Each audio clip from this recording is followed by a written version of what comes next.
Arthur est troublé, son esprit tourmenté par des pensées incessantes. Il est hanté par sa rencontre avec le roi gris, cet être puissant et énigmatique qui semble surgir des ténèbres. L'homme dégage une aura de tristesse, une souffrance palpable, qui semble peser lourdement sur Arthur, l'écrasant presque. Le roi gris représente un passé tumultueux, une histoire complexe qu'Arthur ne peut encore saisir pleinement. Le pouvoir, réalise-t-il, est une arme à double tranchant, capable de protéger autant que de détruire, une force à manier avec prudence. Est-il prêt à affronter les défis qui l'attendent, à braver les tempêtes de son destin? Aura-t-il la force de porter le fardeau de son destin, de surmonter les obstacles qui se dressent devant lui? L'ombre du roi gris plane sur lui, rappel constant de la fragilité du pouvoir et de l'importance cruciale de la sagesse et de la prudence. Arthur sait qu'il doit trouver sa propre voie, forger son propre destin, mais le chemin à parcourir semble long et périlleux, semé d'embûches et de dangers.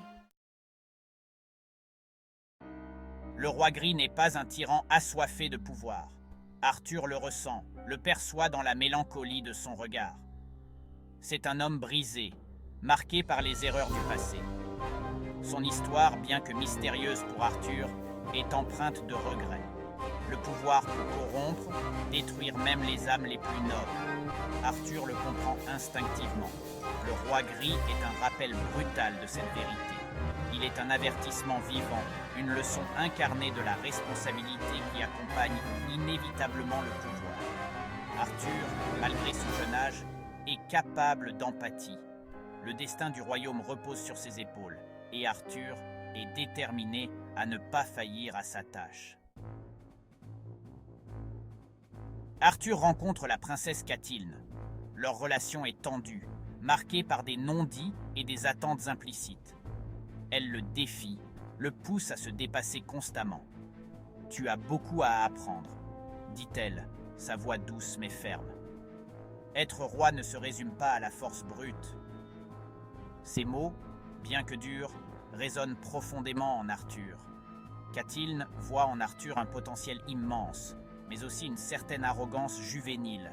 Elle est déterminée à le guider, à l'aider à devenir le dirigeant qu'il est destiné à être. Leur relation est complexe, oscillant entre respect mutuel et une certaine tension palpable. Arthur est tiraillé entre son désir de liberté et le poids de ses responsabilités. Il aspire à une vie simple, loin des intrigues de la cour. Mais il comprend que son destin est inextricablement lié à celui de son peuple. Le devoir est un fardeau lourd à porter, surtout pour un jeune homme en quête d'identité. Arthur est conscient des sacrifices que sa position exige. Le poids de la couronne pèse sur ses épaules, chaque décision ayant des conséquences importantes. Arthur ne peut se permettre d'être égoïste, de suivre ses envies sans réfléchir aux répercussions.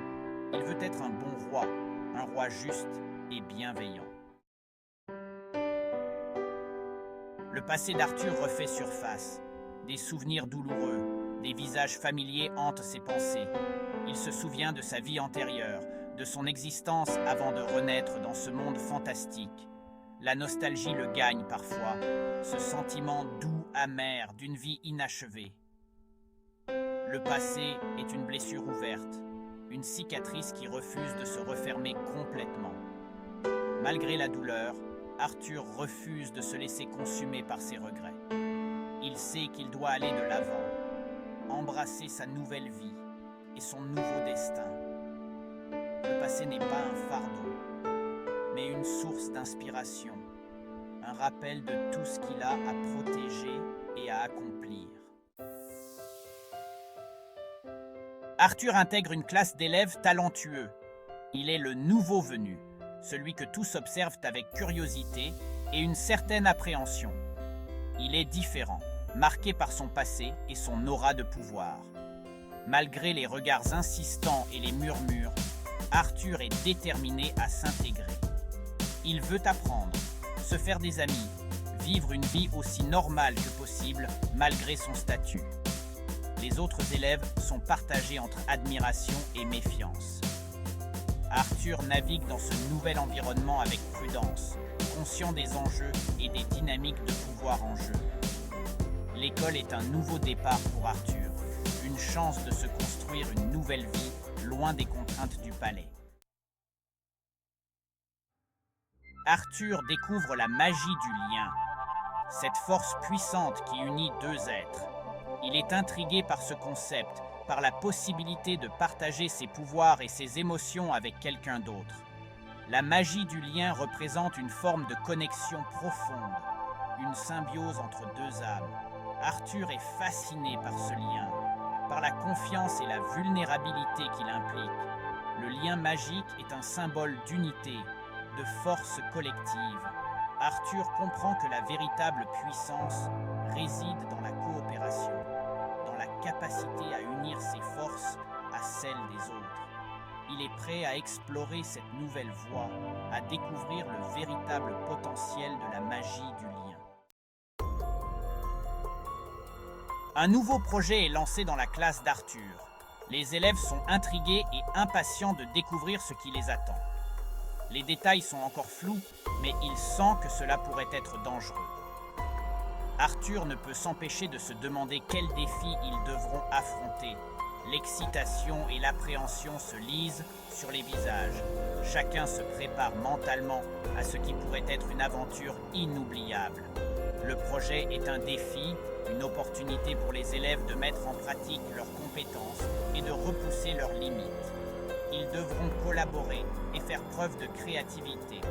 Arthur est prêt à relever le défi, à prouver sa valeur et à explorer ses pouvoirs.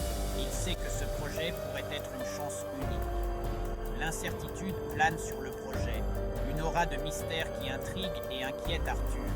Il se demande ce que cache cette atmosphère énigmatique.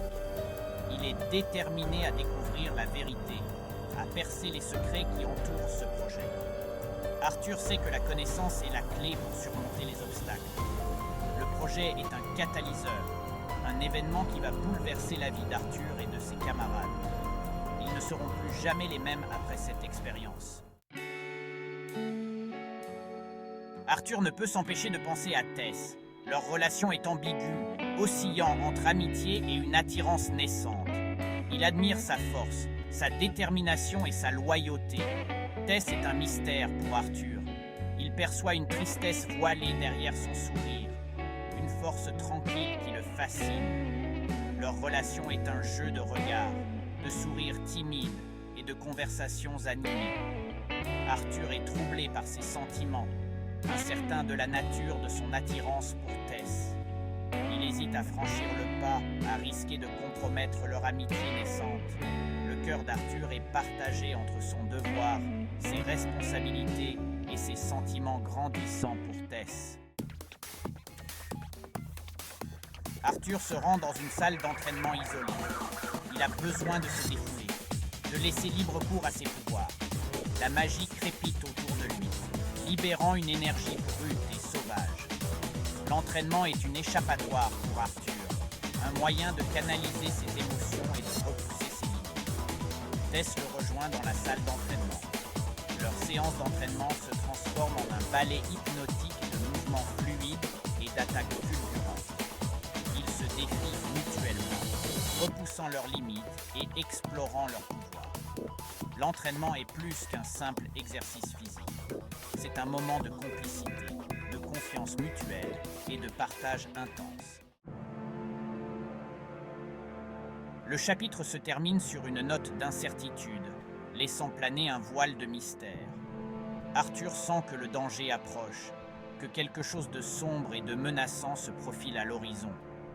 Les épreuves qu'il s'apprête à affronter mettront sa force et sa détermination à rude épreuve, testant chaque fibre de son être.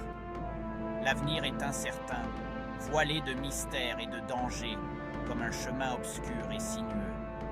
Arthur est prêt à faire face à ce qui l'attend, fort de ses pouvoirs, de ses convictions et de son courage inébranlable.